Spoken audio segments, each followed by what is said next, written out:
திருவோணம் நட்சத்திரக்காரர்களுக்கு எப்படி இருக்கும் மார்கழி மாதம்?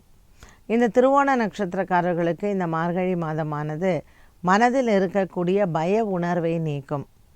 12ஆம் இடத்தில் வரக்கூடிய இந்த சூரியனும் செவ்வாயும் உங்களுக்கு ஒரு சின்ன சின்ன மருத்துவ செலவுகளை கொடுக்கலாம்.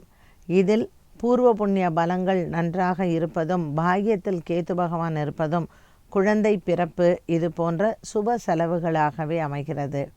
நல்ல ஒரு சந்தோஷமான நிகழ்வுகள் திருவோண நட்சத்திரக்காரர்களுக்கு இந்த மார்கழி மாதத்தில் நடைபெறும். குழந்தை பிறப்பு, திருமணம் நிச்சயமாவது, காதல் வாழ்க்கையில் பிரிந்தவர்கள் ஒன்று சேர்வது, இது போன்ற சந்தோஷங்களை நீங்கள் எதிர்பார்க்கலாம். நல்ல ஒரு ஆரோக்கியமான மாதமாக இருக்கும் திருவோண நட்சத்திரக்காரர்களுக்கு சனி பகவானின் மாற்றம். இந்த சனி பெயர்ச்சியானது 2ஆம் இடத்தில் செல்லுவதனால் குடும்பத்தில் சுபங்களை எதிர்பார்க்கலாம்.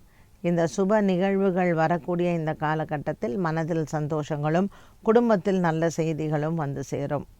பாக்கியத்தில் இருக்கக்கூடிய கேத்து பகவான் உங்களுக்கு அனைத்து விதமான நன்மைகளையும் கொடுப்பார். சுக்கிரன் மற்றும் புத பகவானின் சஞ்சாரம் லாபத்தில் இருப்பது இந்த திருவோண நட்சத்திரக்காரர்களுக்கு வரவேண்டிய பணபாக்கிகள் வந்து சேரும். பெண்களுக்கு குறிப்பாக தங்கம் வெள்ளி வாங்குவது மற்றும் முதலீடுகள் செய்வதனால் லாபங்களை எதிர்பார்க்கலாம். குடும்பத்தில் பிரிந்து சென்றவர்களும் வந்து சேர்வதற்கான வாய்ப்புகள் உண்டு. ஜென்மசனி விடக்கூடிய இந்த காலகட்டத்தில் உங்களுக்கு நல்ல ஒரு ஆரோக்கியத்தை தரக்கூடியதாகவே இருக்கும். மனதில் அமைதியும் நிம்மதியும் உண்டு.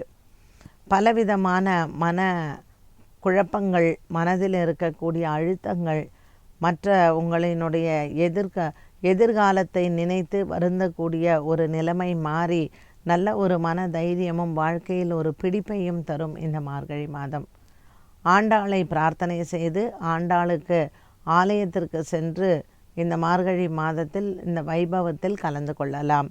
மேலும் ராப்பத்து பகல் 10 நடக்கக்கூடிய ஆலயங்களுக்கு சென்று மகாவிஷ்ணுவினுடைய வழிபாடும், ஸ்ரீரங்கத்தில் இருக்கக்கூடிய ஸ்ரீ ரங்கநாதரை வழிபாடு செய்தால் வெற்றிகளும் கிடைக்கும்.